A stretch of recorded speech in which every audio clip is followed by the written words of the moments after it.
So now that we know that your currency appreciates and depreciates because of changes in demand and supply for the currency. So what affects the demand and supply for the currency? Now, we have 5 factors here. Now, of course, we are oversimplifying things by just looking at these 5 factors, but it should give you an insight, an idea of what affects the demand and supply of a currency.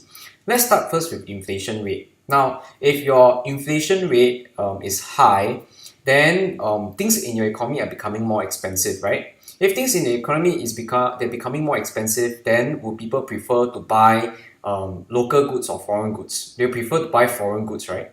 If they prefer to buy foreign goods, then they will increase the supply of domestic currency because they will take the domestic currency to exchange for foreign currency in the foreign exchange market so that they can buy foreign goods, aka imported goods. So when there's an increase in supply of the currency, then your domestic currency will depreciate in value.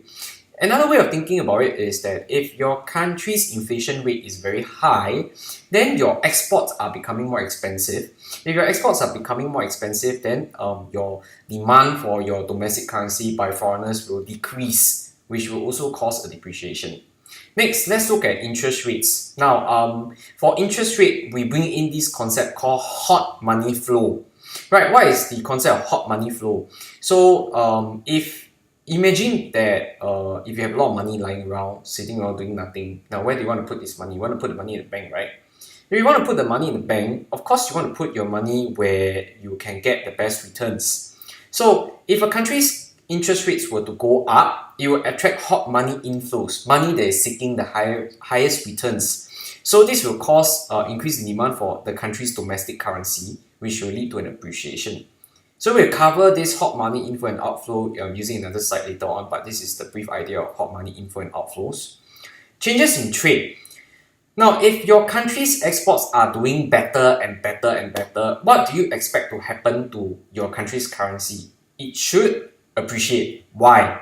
If your demand for your country's exports increases, then your demand for your country's currency to buy these exports will increase, which will lead to an appreciation. Next, let's talk about political stability.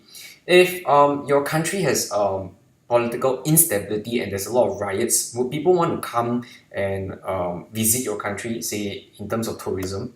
If people are shunning away from this destination, then what will happen to demand for the country's currency? It would decrease, leading to a depreciation of the currency. And lastly, investment climate. You look at what's happening with Brexit right now. Are people confident to invest in UK? If they are not confident to invest in UK, what will happen to the demand for investments? It would fall, right? If the demand for investments were to fall for investment in the UK, then what will happen would be that your demand for the UK currency will also fall, leading to a depreciation. So you can see here, this is a brief explanation of how your demand and supply of the currency can be affected.